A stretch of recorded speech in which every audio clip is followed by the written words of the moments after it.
এবং এই মহাকুম্ভে এসেও রিপাবলিক বাংলার জয়ধ্বনি শুনে আমাদের খুব ভালো লাগছে, কিন্তু ছবিটা একবার দেখায়, প্রণয় দেখাবে। গোটা বাংলার মানুষ দেখুন, মহাকুম্ভে মহাযজ্ঞ কার্যত এই মুহূর্তে পূর্ণ স্নান করছেন সাধারণ মানুষ।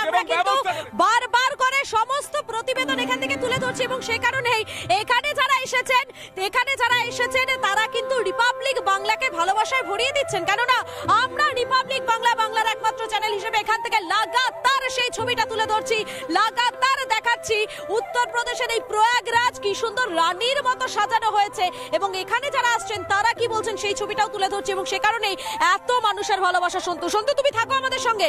একদিকে যখন আমরা প্রয়াগরাজে রয়েছি, অপরদিকে গঙ্গাসাগরে যাওয়ার জন্য বাবুঘাট একেবারে তৈরি। বাবুঘাটে সেখানে সকাল থেকে তৎপরতা চলছে। আমাদের সঙ্গে এলিনা রয়েছেন, এলিনার কাছে চলে যাই। এলিনা, এই মুহূর্তে কি ছবি বাবুঘাটের?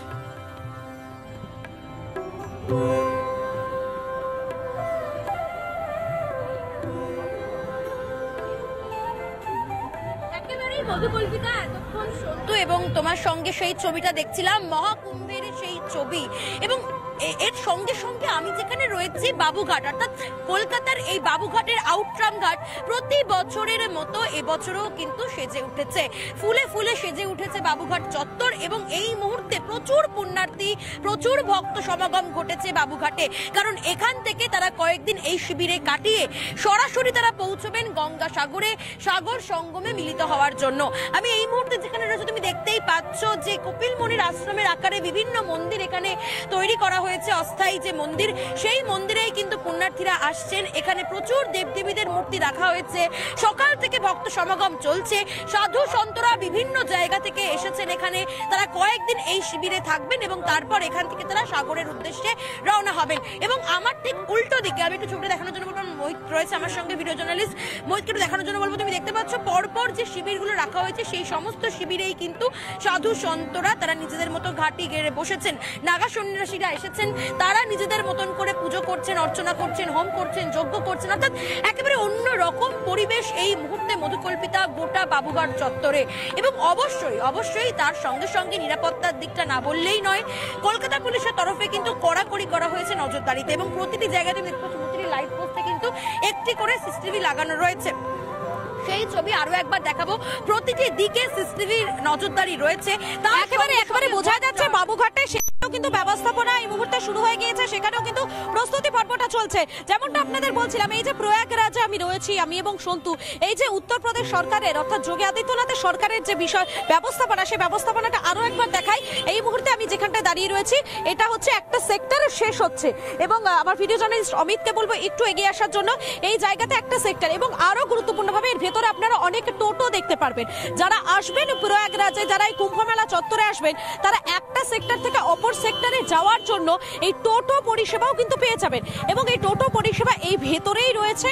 এখানে আসলেই কিন্তু একটা সেক্টর থেকে খুব সহজে আপনারা অন্য সেক্টরে যেতে পারবেন, কেননা দূরত্ব অনেকটা বেশি। বোঝানোর চেষ্টা করব, দেখুন এই যে অস্থায়ী সেতু, সেই অস্থায়ী সেতু দিয়ে আপনারা যখন নদী পার করে এদিকে ঢুকবেন, ঠিক তখনই কিন্তু উল্টো দিকের রাস্তাটা ধরে সোজা একটা সেক্টর, বলা যেতেই পারে যে একটা ছোট্ট শহর এখানে তৈরি হয়ে গিয়েছে।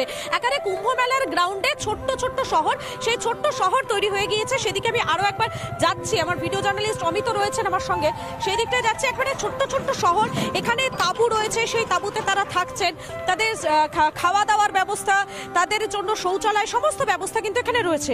দেখানোর চেষ্টা করছি সেই ছবিটাই।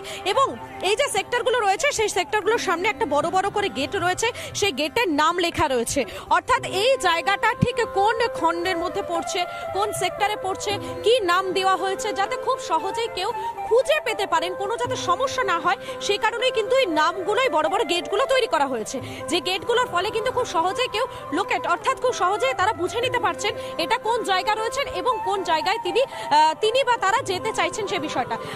এখানে দেখানোর চেষ্টা করছি, এই মুহূর্তে দেখতেই পাচ্ছেন চরম ব্যস্ততা রয়েছে, চূড়ান্ত ব্যস্ততা। যারা দূর দূরান্ত থেকে আসছেন তারা কিন্তু এখানেই তাদের পসরা সাজিয়ে বসছেন, এখানেই কিন্তু তারা থাকছেন। টোটো পরিষেবার কথা বলছিলাম,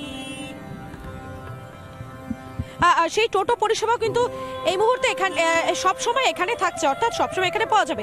আমরা যেমন প্রয়াগরাজের দিকে আমাদের নজর রাখছি প্রত্যেকটা মুহূর্তে, আপনাদেরকে জানাচ্ছি এর পাশাপাশি আরো একটা খবর আপনাদেরকে এই মুহূর্তে আমাদেরকে জানাতেই হচ্ছে। এই মুহূর্তে আরো একটা গুরুত্বপূর্ণ আপডেট আপনাদেরকে জানাই। রামলালার বিগ্রহ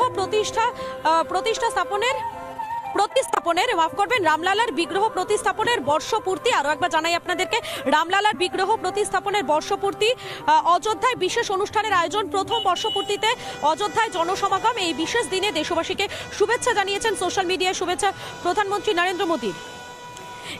এই মুহূর্তে যে দেখাচ্ছি, যে টুইট দেখাচ্ছি আপনাদেরকে সোশ্যাল মিডিয়াতে, প্রধানমন্ত্রী নরেন্দ্র মোদী তিনি সেই শুভেচ্ছা বার্তা জানিয়েছেন, দেশবাসীকে শুভেচ্ছা জানিয়েছেন। রামলালার অভিষেকের প্রথম বার্ষিকীতে দেশবাসীকে শুভেচ্ছা। অনেক তপস্যা এবং সংগ্রামের পর এই রাম মন্দির নির্মিত। এই মন্দিরটি আমাদের সংস্কৃতি এবং আধ্যাত্মিকতার এক মহান ঐতিহ্য। এই মন্দির ভারতের উন্নয়নের ক্ষেত্রে অনুপ্রেরণা।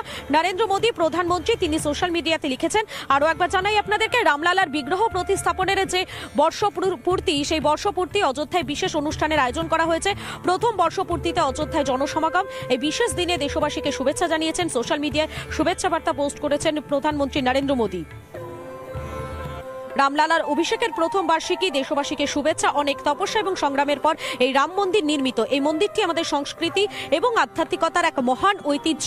এই মন্দির ভারতের উন্নয়নের ক্ষেত্রে অনুপ্রেরণা। প্রধানমন্ত্রী নরেন্দ্র মোদী তিনি সোশ্যাল মিডিয়ায় লিখেছেন।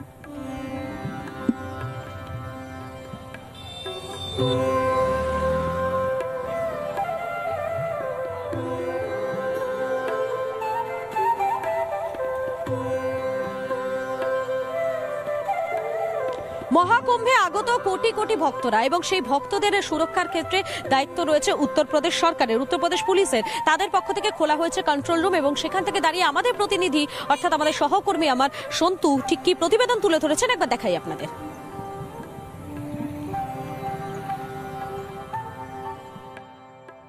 মহাকুম্ভে এসেছেন, কোনো সমস্যায় পড়েছেন, তাহলে আপনার ভরসা 112 অর্থাৎ ইউপি পুলিশ, উত্তরপ্রদেশ পুলিশের তরফ থেকে বিশেষ ব্যবস্থা করা হয়েছে। এবং 112 আপনি যখন ফোনে ডায়াল করবেন 112 এবং সেই 112 ডায়াল করার সঙ্গে সঙ্গে সেই ফোন এবং আপনার লোকেশন সরাসরি চলে আসবে এই কন্ট্রোল রুমে এবং আপনার সঙ্গে কথা বলা হবে।